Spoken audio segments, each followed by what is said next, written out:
Shalom Bapak Ibu Saudara. Renungan kita pada pagi hari ini, kita mau merenungkan sebenarnya apa tujuan daripada Bapa di sorga ini dalam menciptakan segala sesuatu, dalam membuat suatu drama kehidupan, katakanlah seperti itu ya. Sebenarnya apa tujuannya? Nah, mari kita baca dulu dari 1 Korintus 15. Ini konteksnya sih mengenai urut-urutan kebangkitan. Tapi dari sini kita bisa melihat tujuan daripada Bapa di sorga itu sebenarnya apa. Ayat 28 saya langsung baca. Ini saya pakai YLT ya.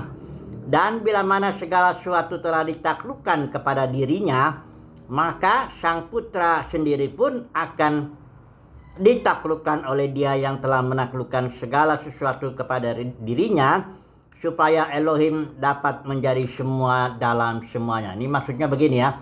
Ini Tuhan Yesus, karena rencana Bapa itu terfokus kepada anaknya.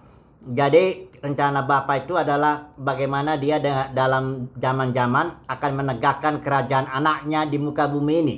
Dan kerajaan anaknya itu nanti akan menaklukkan segala sesuatu ya. Sehingga, nah inilah terakhirnya ya. Sehingga Elohim dapat menjadi semua dalam semua. Ini tujuan Bapa di sorga. Jadi Bapa di sorga memakai kerajaan anaknya untuk menaklukkan segala sesuatu, sehingga Bapa menjadi semua dalam semua, atau Elohim menjadi semua dalam semua. Ini kondisi di mana kondisi Elohim semua dalam semua, atau Bapa semua dalam semua, itu kondisi di mana tidak ada lagi maut. Di ayat yang ke-26, maka kematian atau maut sebagai musuh yang terakhir sedang dilenyapkan atau dilenyapkan ya. Jadi upah dosa itu kan maut ya, suatu jenis kehidupan yang dikuasai iblis, itulah maut ya yang Alkitab bilang. Nah, itu akan ditaklukkan oleh kerajaan Kristus perlahan-lahan ya, berjaman-jaman sampai nanti langit dan bumi yang baru. Nanti saya bacakan ayatnya itu ya. Nah, artinya tujuan Bapa itu sebenarnya dia mau menjadi semua dalam semua, mengekspresikan kasihnya, kemuliaannya, sukacitanya, damai sejahteranya di dalam ciptaan dan melalui ciptaan. Itulah tujuannya. Tetapi caranya Bapa di sorga seolah-olah yang adalah terang sejati itu menahan diri sehingga ada kegelapan ya. Saudara tahu kegelapan itu sebenarnya bukannya dia ada. Kegelapan itu ada karena tidak ada terang. Ketika terang itu datang, maka kegelapannya hilang. Jadi Bapa di sorga yang adalah terang sejati menahan dirinya, dan akhirnya adalah kegelapan, ada dosa, ada penyakit, ada semualah itu apa yang mengerikan itu, upah dosa ya. Tapi perlahan-lahan Bapa di surga dia menjalankan terangnya melalui kerajaan anaknya itu, terus akhirnya terang itu menaklukkan gelap ya, dan akhirnya upah dosa yang maut itu habis. Maka Bapa menjadi semua, bisa mengekspresikan dirinya di dalam dan melalui semua ciptaan. Nah, jadi kita melihat ya, rencana Bapa ini dijalankan oleh anaknya ya, dijalankan oleh kerajaan anaknya. Nah, kerajaan anaknya ini ketika Yesus datang, biasa orang Kristen bilang kedua kali, itu dia datang untuk menegakkan kerajaannya di bumi. Nah, orang-orang pilihannya itu akan bersama nanti dengan Kristus ya, sebagai raja-raja dan imam-imam. Mari kita baca dulu ya zaman berikut ya, habis zaman ini ya. Setelah zaman ini habis ya, maka ketika kerajaan sorga ditegakkan di muka bumi sepenuhnya, nah masuklah zaman yang baru. Ini zaman Alkitab bilang kerajaan 1000 tahun, habis zaman ini ya. Ini di mana katanya ayat 4 ya, saya baca ya, Wahyu 20 ayat 4. Lalu aku melihat tahta-tahta dan orang-orang yang duduk di atasnya, kepada mereka diserahkan kuasa untuk menghakimi ya.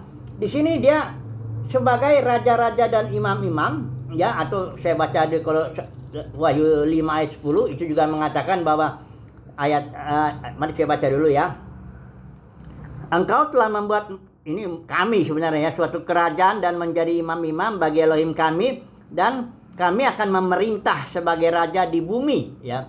Nah, jadi artinya begini, ketika Tuhan Yesus datang kedua kali, biasa orang bilang itu dia akan menegakkan kerajaannya di bumi, dan kita sebagai umat pilihannya akan menjadi raja-raja dan imam-imam untuk melayani di bumi dalam menaklukkan segala sesuatu ya. Jadi imam-imam itu sudah tahu perantara membawa ciptaan kepada Bapa dan membawa Bapa kepada ciptaan, memulihkan imam-imam itu, mengajar kebenaran, menghakimi. Itu artinya juga bukan hanya memberi vonis, enggak. Yesaya 26 ayat 10 ya mengatakan Apabila engkau menghakimi bumi, maka penduduk dunia akan belajar kebenaran.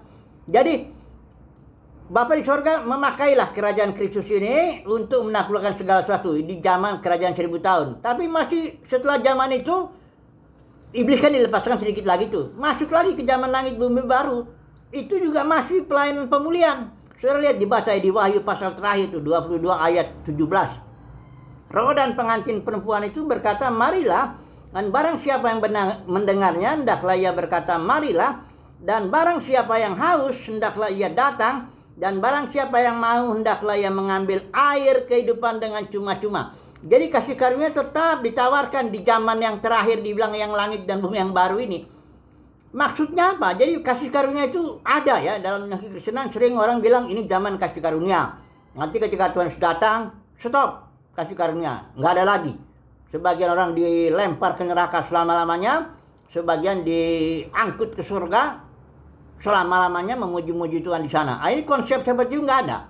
Alkitab mengatakan bahwa habis zaman ini, ada zaman kerajaan 1000 tahun di mana kasih karunia bekerja. Melalui kerajaan Kristus itu, orang-orang yang berfungsi sebagai raja-raja dan imam-imam.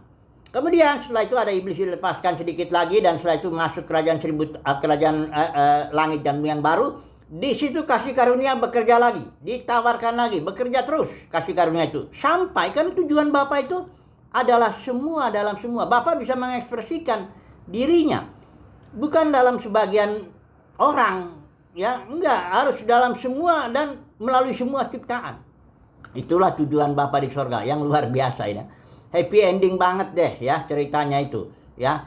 Memang membutuhkan berjaman-jaman itu, babakan kalau Alkitab orang sering menyebut zaman Adam, zaman Nuh, zaman Abraham atau zaman Musa ya.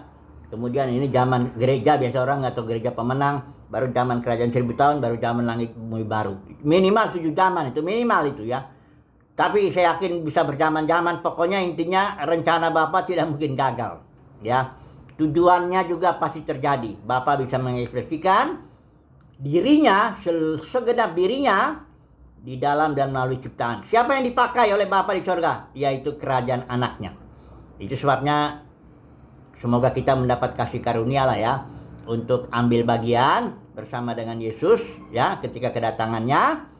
Kita menjadi satu tim ya, menjadi satu tim raja-raja dan imam-imam, di mana Yesus adalah raja di atas segala raja dan dia adalah imam besar kita. Kita melayani ya, sampai Bapa menjadi semua dalam semua, sampai nggak ada lagi maut, upah dosa itu ya semuanya. Pokoknya pending ya. Haleluya, amin.